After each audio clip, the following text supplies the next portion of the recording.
naciones. Yo creo que vos y yo somos eso, alimento a las naciones. Amén. Como plantío del Señor, como campo de labor del Señor, Dios sembró la semilla de su palabra en nosotros y espera que nosotros fructifiquemos. Somos labor de Dios, somos plantío de Jehová, dice la palabra. Así que en un mundo hambriento y sediento somos justamente lo que hemos sido puestos para que la gente reciba alimento sólido. Porque no solo de pan vive el hombre, sino de toda palabra que sale de la boca de Dios. Y somos portadores de un mensaje de fe, un mensaje de esperanza, un mensaje de sanidad, un mensaje... ¿Alguien que me diga amén? Amén. Somos portadores de un mensaje de fe, de sanidad, de restauración. Dios hace nuevas todas las cosas. Y alguien que me diga amén. Dios hace nuevas todas las cosas. Aleluya. Así que somos justamente eso, alimento del Señor a las naciones. Hay un pasaje que quiero que veamos, una historia que contó Jesús. Dice la palabra de Mateo 13, 24 en adelante. Jesús contó la siguiente historia. El reino del cielo es como un agricultor que sembró buena semilla en su campo. Pero aquella noche, mientras los trabajadores dormían, vino su enemigo, sembró cizaña entre el trigo y se escabulló, se fue. Cuando el cultivo comenzó a crecer y a producir granos, la maleza también creció. Los empleados del agricultor fueron a hablar con él y le dijeron: Señor, el campo está lleno de cizaña. ¿De dónde salió? Eso es obra de un enemigo, exclamó el agricultor. ¿Arrancamos la cizaña?, le preguntaron. No, contestó el amo, si lo hacen, también arrancarán el trigo. Dejen que ambas crezcan juntas hasta la cosecha. Entonces les diré a los cosechadores que separen la cizaña, la aten en manojos y la quemen, y que pongan el trigo en el granero. Importante es esta palabra para este tiempo, esta serie que tiene que ver con el crecimiento. Quiero que nosotros entendamos que Jesús muchas veces habló del reino de Dios, ¿no es cierto? Y diciendo, el reino de Dios es, o el reino de Dios es como. Me impacta cuando Jesús habla del reino de Dios. Si ustedes lo leyeron alguna vez en el Nuevo Testamento, después de resucitado, Jesús tuvo 40 días con sus discípulos hablándoles del reino de Dios. El reino de Dios era la principal enseñanza de Jesús para su gente. El reino de Dios. No les hablaba ni de dinero, ni les hablaba de enfermedades, ni de prosperidad, no, les hablaba del reino de Dios. Porque ellos, sus discípulos, estaban ahora en el reino de Dios. Saber del reino es muy importante y todas las palabras del reino son una enseñanza para nosotros. Aquí esta versión dice: Jesús contó una historia, la palabra allí es parábola. Parábola es una enseñanza que no tiene una validez inmediata, o sea, no tiene un fruto inmediato, sino que es como una bomba de tiempo. Digan conmigo, bomba de tiempo. Bomba de tiempo. Jesús decía las palabras y quedaban allí las parábolas en el corazón hasta que un día esa parábola explotaba. Era como los discípulos decían: ahora entiendo. Ahora sí me doy cuenta que Jesús nos había dicho cuando nos contó esa historia del trigo y la cizaña. Y quiero decirte que Jesús tampoco doraba la píldora a nadie. Las cosas son como son. El reino de Dios es el reino de Dios, un reino de bondad, de prosperidad, un reino de avance, un reino de salud, un reino en donde vamos de gloria en gloria y de poder en poder. Pero también Él dijo: puede venir el enemigo y sembrar una semilla mala. Puede sembrar. Usted y yo sabemos que Dios siembra las palabras en nuestro corazón. La Biblia dice que somos labor de Dios, labranza de Dios. Somos el campo de Dios. Yo soy buena tierra donde Dios puso la semilla de su palabra. ¿Quién es buena tierra? Que levante la mano. ¿Son buena tierra? Digan conmigo, yo soy buena tierra. Dios quiso sembrar la semilla de su palabra en tu corazón. Sos buena tierra y Él espera que nosotros demos fruto. Porque ¿para qué siembra trigo, por ejemplo, un agricultor? Para que luego de unos meses pueda cosechar y de ahí comer, darle de comer a su familia y poder prosperar en un negocio. Todo agricultor tiene esperanzas. ¿Cuánto dicen amén? El que siembra, siembra con esperanza. ¿Cuál es la esperanza? De poder cosechar. Es más, muchos Contratan seguros muy caros por si viene granizo, por si hay sequía, por si hay inundación. ¿Para qué? Para poder salvar eso, por lo menos salvar la inversión. Es muy importante para alguien que tiene campo sembrar con esperanza. No conozco agricultor que siembre sin esperanza, ¿cierto? Dios mismo sembró su palabra en tu corazón y Él tiene esperanza que crezcas. ¿De qué tiene esperanza el Señor? De que crezcas. El trigo cuando crece y madura no es una semilla que se planta, pero a veces las espigas tienen 30 espigas. A veces tienen 60 granitos en la espiga y a veces 100 granitos en la espiga. En la Biblia se llama eso 30 por 1, 60 por 1 y 100 por 1. De Isaac, el hijo de Abraham, se dice que en la tierra que Dios le dio, sembró aquel año y cosechó 100 por 1. Significa que sembró una semilla y cosechó 100. La ley de la siembra es que cosecho uno, siembro uno y cosecho 30, 60 o 100. Nunca menos de eso. Y Dios espera que nosotros seamos cosecha de Él a 30%, a 60% y a 100%. ¿Cuántos van por el 100 por 1? Decí conmigo esta oración. Padre Celestial, vas a cosechar de mi vida 100 por 1.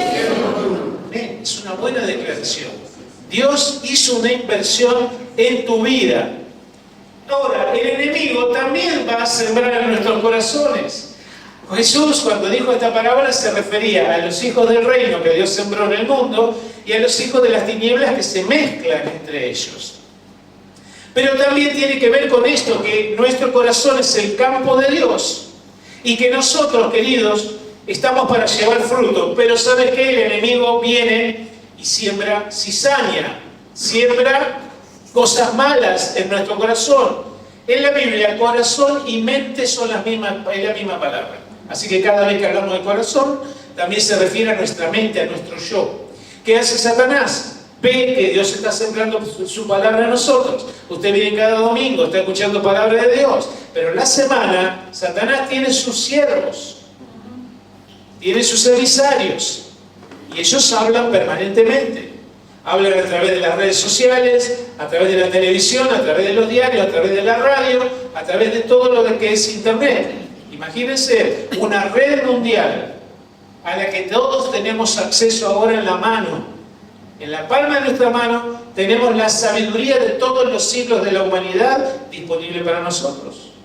Todas las bibliotecas del mundo están en nuestro teléfono. Tenemos acceso libre y gratuito a todo el conocimiento que nosotros quisiéramos. ¿Cuál de todas esas cosas que nosotros leemos, a las que le damos importancia, son buena semilla o son cizaña? Es muy importante tener en cuenta esto y quiero referirme justamente a la cizaña. La cizaña es una maleza. ¿Y cuáles son las características de la cizaña? Quiero detenerme un momento en esto porque es muy importante. Mirá, cuando se siembra, la cizaña es igual al trigo. Es igualita.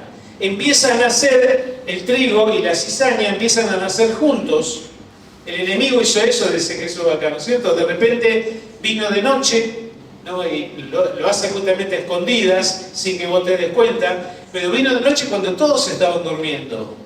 Cuando los obreros, el patrón, todos los del campo estaban durmiendo. Quiero decirte que el enemigo va a tratar de sembrarte justamente cuando estás distraído, cuando estás dormido, cuando te confías demasiado. Entonces el enemigo, por una persona, por un pseudo amigo, un pariente que te quiere mucho, un cuñado, una cuñada, ¿viste? Suegro, muchas veces te hablan y te meten malos pensamientos.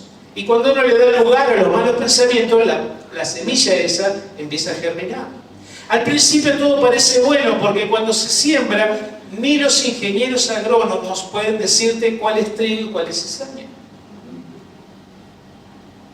Son idénticos, salen idénticos. Y cuando empiezan a crecer, el trigo empieza a sacar la espiga. Y la cizaña también empieza a sacar espigas. Parecen iguales. La segunda cosa es que los obreros le dijeron, bueno, ¿quieren que arranquemos la cizaña? ¿Qué dijo el agricultor? No, porque si arranca la cizaña van a arrancar el trigo también. ¿Por qué les dijo eso? Porque se iban a confundir a lo mejor, pero también porque debajo las raíces se enredan con las raíces del trigo. Las raíces de la cizaña se enredan porque están juntitos, así que ahí abajo de la tierra están enredados. Así se enredan los pensamientos de la Biblia en nuestra mente, en nuestro corazón, con los pensamientos del mundo. Hay cosas que a nosotros nos parecen bárbaras, que están buenas. Yo respeto a todo el mundo. Escuchen, y usted y yo tenemos la libertad de pensar lo que queremos. Hasta Dios nos da esa libertad. Yo respeto al que hace yoga, por ejemplo, pero, por ejemplo, nuestros nietos, que están en una escuela privada en Mar del Plata, tienen una vez por semana una sesión de yoga para todos los alumnos. Claro, mi hija le dijo a los directivos, nosotros no hacemos yoga, así que mi hijo no va a estar en la clase de yoga. ¿Por qué no hacemos yoga nosotros? ¿Por qué no hacemos reiki? Parece todo bueno, pero son mezclas. Son enredos. Cuando nosotros hacemos algo que aparentemente es bueno y no investigamos de dónde viene, la filosofía yoga es de adoración a la naturaleza, es de adoración al sol, reiki es adoración a las plantas, y todo usted tiene que investigar, porque si no, se come cualquier sapo. Y usted tiene raíces enredadas, y usted no sabe si está haciendo bien o está haciendo mal. ¿Qué dijo el agricultor? No arranquen eso. Miren, no quiero ofender a nadie, a lo mejor alguno de ustedes está haciendo yoga, pero yo quiero, si usted no sabe algo de eso, usted tiene acceso a su teléfono, ponga solamente filosofía de yoga y usted se va a dar cuenta qué es la filosofía de yoga. Las posturas son de adoración al sol. Una de las principales posturas son de adoración al sol. Se hacen inclusive mirando hacia el este. Cuando yo, hace poco que estaba aquí en la iglesia, iba a aprender karate. Iba con unos hermanos acá que no quiero nombrar, pero que también eran amigos. Claro, hacíamos karate y yo no era muy bueno, pero me gustaba hacer. Y claro, terminamos la sesión de ejercicio y todo eso, y el profesor un día nos hacía arrodillar y nos pone las dos manos así sobre el piso, ¿viste cómo hacen los karatecas así sobre el piso? Y decía, Momokuto. Yo creí que decía me gustó, ¿viste? No, me gustó.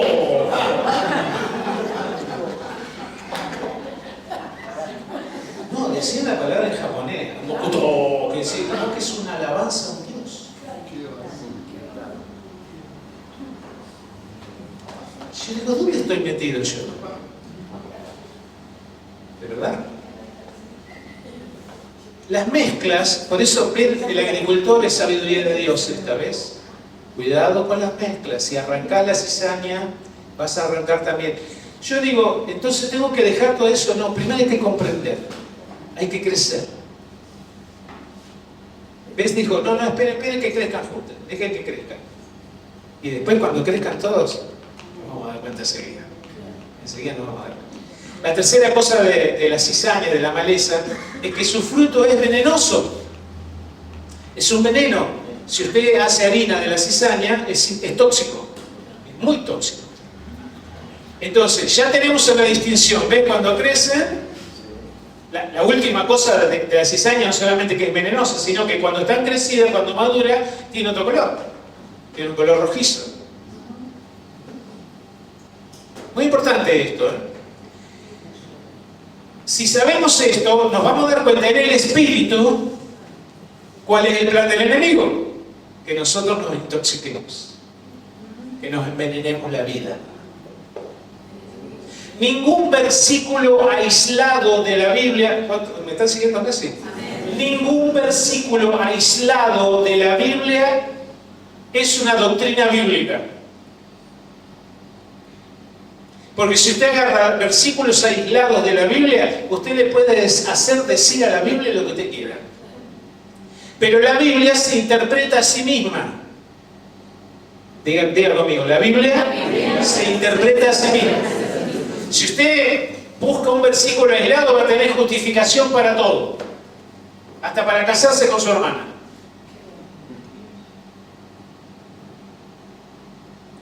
Pero si usted busca en el contexto total de la Biblia, va a encontrar la voluntad de Dios con respecto a ese tema.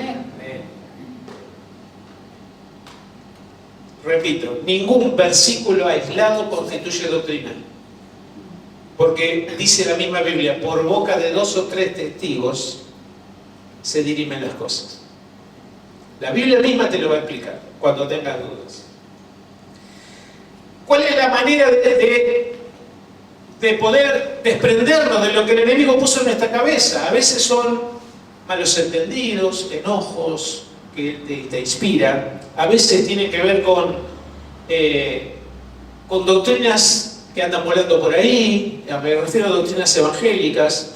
Como tenemos acceso a todos los mensajes del mundo que haya de todos los pastores del mundo, a veces se filtran cosas que no son bíblicas y se enredan con lo que yo creo.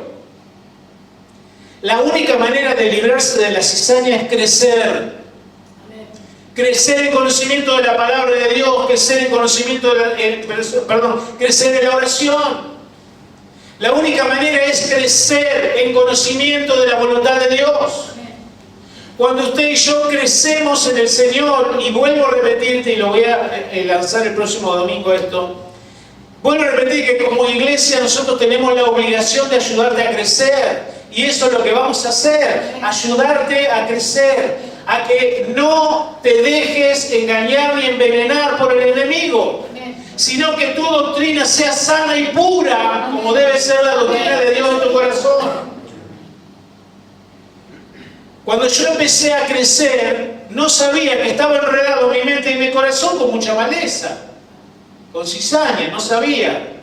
Pero cuando empecé a crecer en el Señor, una de las cosas que me sucedieron a mí y a mi esposa fueron que algunas amistades mías se fueron. Se separaron de nosotros. Y aún dentro de la misma iglesia, no todos crecen igual. Y aún dentro de la misma iglesia, tuvimos gente que ya no quería estar con nosotros. Porque nosotros empezamos a ver la realidad de la voluntad de Dios con respecto a ciertos asuntos, que parecían no malos. No eran ni bueno ni malo. Estaban en el medio, en la zona gris, entre esto no, Dios no lo permite o sí lo permite, y a veces estamos nosotros ahí. Pero cuando Dios se nos reveló y nos dijo, ¿ustedes me entregan esto? Entréguenmelo. Hoy en día, con mucho, pero mucho dolor, puedo decirte que muchas de esas personas ya no están en el camino del Señor. Nosotros permanecimos no porque nosotros seamos buenos, permanecimos por la gracia de Dios, porque Dios nos ayudó. Pero hay personas que abandonaron el camino, muchas abandonan el camino, porque se dejan sembrar cizaña en la mente. Dudas, enojos, alguna cosa que le pasó dentro de la iglesia, y Satanás te aplaude de todos lados cuando vos decidís no servir más, cuando empezás a alejarte, cuando decidís dejar de dar el diezmo, cuando decidiste dejar de ofrendar. Cuando vos haces eso, ¿sabes qué? Te aplaude el infierno completo. Porque dice, ¿ves? La cizaña que sembramos en esa mente ahora está dando fruto. Y te envenena. Lo que antes me parecía bien, ahora ya no parecía también. Empecé a crecer en el Señor, buscaba la voluntad de Dios. Hermano querido, los que no crecen viven enredados en las raíces que sembró el enemigo. Viven muy enredados. Ahora, cuando creces, la cizaña se hace cada vez más evidente. Se empieza a revelar lo venenoso que son algunas personas y algunos pensamientos, que no te conviene estar al lado de ellos. San Pablo le decía muy claro que las personas que eran rencillosas, que dividían la iglesia, dice, con los cuales por favor ni se junten ni coman con ellos. Pero ves, San Pablo decía, vuélvelo a toda la iglesia. No, dejen que crecer juntos, van a crecer juntos y se va a manifestar quién es hijo de Dios y quién es hijo de Satanás. ¿A quién Dios plantó en esta iglesia o cualquier iglesia y a quién plantó Satanás? Ahora digo conmigo, ¿seré yo, Señor? quiero darte unos tips para que puedas librarte de la cizaña, para que puedas decir, bueno, yo no quisiera tener pensamientos enredados. ¿Cuántos quieren recibir esto? ¿Sí quieren recibir esto? Primero, filtra todo por la palabra de Dios. Todo. Está en la Biblia, Señor, esto que yo estoy pensando, esto que voy a hacer, es tu voluntad, revelame tu voluntad y revelámela a través de la palabra. La voluntad de Dios principalmente está revelada en la palabra de Dios. Y harías bien en leerla. Por favor, amo a lo de biblia.com y todas las aplicaciones de la Biblia que todos tenemos. Las amo. Pero hay una costumbre de solamente mirar el versículo del día. Amo el versículo del día y lo uso. Pero eso no te va a dar ninguna profundidad. En el momento más difícil de tu vida, no te va a servir. Versículos aislados, la verdad, son buenos, pero no hay un método. Y debe haber un método. ¿Cuánto dice amén? Bueno, y no te ofendas, si vos sos de los que mirás solamente el versículo del día, no te ofendas, por favor, no es mi intención ofender a nadie, al contrario. Pero sí sé que hay una diferencia entre el que ama la palabra de Dios y el que no la ama. ¿Qué significa amar la palabra de Dios? Significa que yo me acerco con hambre a la palabra de Dios. Quiero que Dios me revele cosas. Y mientras voy leyendo con un método los evangelios, empiezo por el evangelio de Juan, voy a empezar a comprender cosas. Y voy a decir, ay, mira, justo lo que yo estaba pensando y está en estos versículos. Es que Dios honra su palabra. Y todo aquello que vos tengas dudas, primero filtrarlo por la palabra de Dios. Y si no encontrás en la palabra de Dios, buscar hermanos que sepan la palabra de Dios y que te puedan ayudar. Buscarnos a nosotros. Y si yo, pastor, no entiendo esto, ¿usted me podría explicar? No hay ningún problema. Estamos para eso, para ayudar, para explicar. Y lo que no sabemos, vamos a ser muy honestos. Mira, no sé por qué está pasando esto, pero te voy a decir, entramos ahora en oración hasta que Dios conteste. Hasta que Dios ilumine, hasta que Dios nos ayude. Así que filtra todo por la palabra de Dios. Lo que te diga la gente, lo que te digamos acá adentro, si vos decís, no entiendo mucho, pero quiero investigar, Dios va a honrar su palabra. Y Dios va a honrar tu deseo de querer saber más de Dios. En segundo lugar, pedir a Dios sabiduría en tus decisiones. Porque si escuchamos a Moria Kazan nada más, a la China Suárez o a Babi Checopar, tiene su opinión. Viste que ahora toda opinión es válida. Este es un mundo de opiniones, pero no es un mundo de convicciones. Y nosotros tenemos convicciones. ¿Cuántos tienen convicciones? Amén. Nosotros tenemos convicciones y nuestras convicciones son firmes porque son convicciones que vienen de Dios. Cuando yo tengo que tomar una decisión, cuando estoy en una encrucijada, lo que hacemos los hijos de Dios es no movernos hasta que no tengamos confirmación de Dios. Y voy a esperar hasta que el Señor me diga, ahora sí. Cuando se levanta la nube, como en el desierto, los israelitas que iban camino a la tierra prometida, la nube se quedaba y no se movían, pero la nube se levantaba y todos se levantaban. Así hacemos nosotros. Esperamos a que Dios confirme. Y si usted no está entrenado en escuchar la voz de Dios, dígale, Señor, entrename en escuchar tu voz. Yo no... Decía una vez un hermano, mucha gente ve ángeles y todo, yo no veo angelitos ni de plástico. No tenga vergüenza de decir nunca vi nada, yo no veo nada. Gente dice que le habló Dios, a mí nunca me habló nadie. Dice gente que le ora y se cae, yo no me caí nunca. ¿Qué me pasa a mí? Dios te va a ayudar y te va a hacer crecer en las experiencias de que Él te hable. Pero si vos todavía no sabés cómo escuchar la voz de Dios, yo no te puedo entrenar en eso. Tenés que hacer tal ritual ahora, tenés que hacer tal cosa, y vas a ver que voy a escuchar. No, porque vos sos individual, sos una persona distinta de mí. A mí Dios me habla de una manera, a Sonia le habla de otra, a mis hijos le habla de otra, a ustedes les va a hablar de otra manera, como ustedes van a entender. Un amigo que iba a la iglesia tenía un taller mecánico, ¿no? Y tenía se había convertido hace poco, había salido de la droga, un personaje tremendo. Y tenía en el... Viste que a veces los mecánicos ponen fotos de chicas y todo. Bueno, cuando él se convirtió, sacó todas las chicas y puso fotos de Jesús en el taller. Al entrar al taller, una tremenda foto de Jesús tenía. Claro, todos los que venían miraban el taller y decían, ¿qué pasó? Y él le contaba el testimonio. Y un día estaba en una situación y él tenía que decidir y recibe una palabra de Dios y él dice, sí Señor, voy a hacer eso. Y va saliendo para afuera, mira de repente de reojo el cuadro y siente que Jesús le dice, jamón.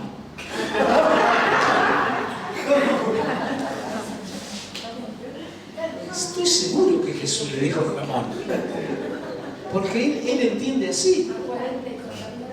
Las emociones varían de la noche a la mañana, varían de la mañana a la noche, varían de minuto en minuto. ¿Te vas a confiar de las emociones? ¿Te vas a confiar de los sentimientos, que es la mezcla de emociones y cerebro? ¿Te vas a confiar de eso? No, ellos no son tu autoridad es Dios. Tu autoridad es la palabra de Dios. Así que antes de confiar en tus emociones, no, yo siento que, me parece que, no. Esperá en Dios y esperá que tus autoridades de la iglesia, tus líderes, te ayuden a tomar las mejores decisiones. Por último, recordá, por favor, que sos alimento a las naciones. Y que Dios espera que crezcas. Y cuando crezcas, vas a poder alimentar a mucha gente que hoy está totalmente hambrienta de que alguien le diga qué hacer con su vida. ¿Cuántos tienen en esta hora una revelación en su corazón a través de esta palabra? Dios te tiene como alimento a las naciones. ¿Estás alimentando a alguien? Básicamente Dios nos dijo que vayamos por el mundo haciendo discípulos. ¿Qué discípulo puede hacer una persona que todavía no sabe tomar decisiones? ¿O que se enreda en amistades peligrosas? ¿O que no lee la palabra de Dios? ¿O que no ora? ¿Qué discípulo puede hacer? Jesús se lo reprochó a los fariseos, les dijo, ustedes recorren cielo y tierra para buscar un discípulo, y cuando encuentran un discípulo, lo hacen 2 veces más hijos del infierno que ustedes. Eso se llama hablar sin vueltas. ¿Cómo yo puedo ser discípulo de una persona? O sea, lo traigo hasta la iglesia y lo empiezo a ayudar a orar, a estudiar la Biblia. Si yo no oro ni estudio la Biblia, ¿qué le puedo dar? No soy alimento, es más, lo puedo enredar más todavía. O peor, me puede convencer él a mí de toda su filosofía y meterme en un lío también a mí. Vos y yo somos alimentos y crecemos. Así que esta iglesia te va a ayudar a crecer. No importa en el estadio que estás, en qué lugar estás de tu crecimiento, queremos que desde ahí puedas crecer más todavía. Para que seas alimento a mucha gente. Te invito a ponerte de pie, por favor, que oremos juntos.